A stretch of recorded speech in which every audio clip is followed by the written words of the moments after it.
The reason it took me a lot of months to go through a few works of Indian literature is that I don't want to spoil my love for Indian novels. I have read the summaries, plot analysis, or you can say watched movies on American literature, British literature, Caribbean literature. But in case of Indian literature, I didn't study the way I studied other literature.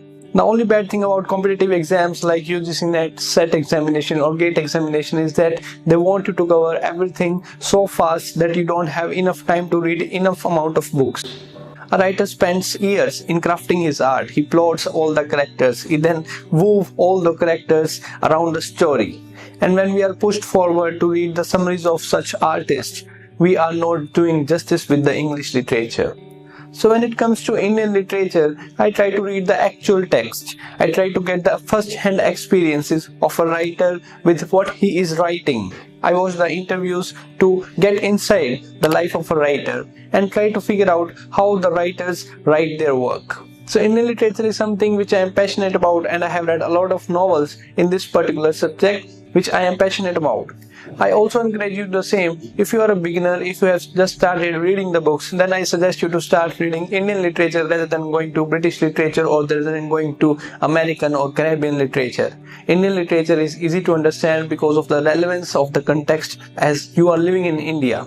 You can start with the basic writings of R.B. Narayan, Khushwant Singh, Anita Desai. All these writers are basic writers, and after that you can just move on to Salman Rushdie, Amitav Ghosh. Yes, Amitav Ghosh is very difficult to read, but again, if you just read all these R.K. Narayan, Anita Desai, you can build the momentum, and then you will move on to Salman Rushdie, or you can move on to Amitav Ghosh. However, the purpose of this video is not to teach you how to read or how to write, but it is simply to help you understand Indian literature in a chronological way so that you don't forget it for your competitive exams.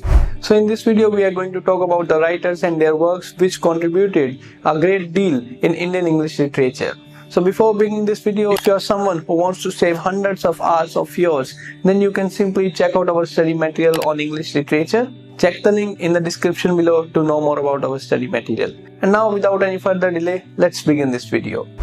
Indian English writing consists of many writers beginning from Bankim Chandra Chattopadhyay to Rabindranath Tagore to Toru Dutt, and then later came the writers from Gandhian era from 1920s to 1930s, which are R.K. Narayan, Mulkraj Anand and Raja Rao. In fact, all these three writers were influenced by the real life of Mahatma Gandhi. For instance, R.K. Narayan has written Waiting for Mahatma Gandhi. Raja Rao has written Kanthapura, and on the other hand, Mulkraj Anand has written Untouchables, where you can see all these stories are woven around Mahatma Gandhi's life. You might have read Mulkraj Anand's Untouchable in your graduation or post-graduation level, and you might have seen how Mahatma Gandhi appeared at the end of the novel and talk about caste system in India. What many of the students don't know about is that the particular story Untouchable is influenced by Mahatma Gandhi, and even Mulkraj Anand revised and added this script by sitting in the ashram of Mahatma Gandhi. He wrote 250 pages in this particular novel, but on the advice of Mahatma Gandhi, he cut down 100 pages and remained stuck to 150 pages in this particular novel. And then there were a lot of other writers in 1920s and 1930s who talked about national issues. In fact, Indian literature is much more constrained to national issues. Writers are still finding it difficult to come outside with the national narration and experiment with other type of genres. This is one of the main problems with the Indian English writers, that they are not experimenting with other genres or they are not experimenting with other type of writing style. In American literature, we see a lot of writing style. We see a wide range of topics covered. We see a lot of things. We see a lot of mini narratives talked about in the novels of American literature. But it is not in the case of Indian literature. We are still bound by the national narrative. But there is an exception, that is G.V. Desani's work All About H. Hatter, which got acclamation from Salman Rushdie to a great extent. All About H. Hatter was published in 1948, and it was Salman Rushdie who acclaimed this particular novel in 1990s and figured out that this particular work is a work of postmodern age. In 1948, this work All About H. Hatter was written, but after 30 years, this work got noticed. The work All About H. Hatter can be compared with Tristram Shandy. And after 1930s or 1940s, we saw Indian English literature were moving at a very slow pace until Salman Rushdie came into the picture. With the publication of Midnight's Children, he gave a new direction to Indian English writing.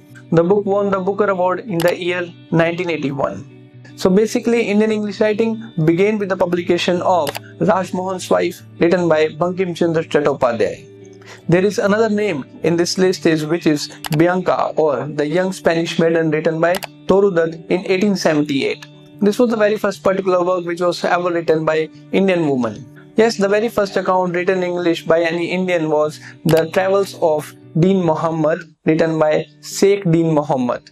But whenever we talk about Indian English writing, or whenever we talk about fiction, or whenever we talk about novels, we talk about Raj Mohan's Wife by Bankim Chandra Chattopadhyay.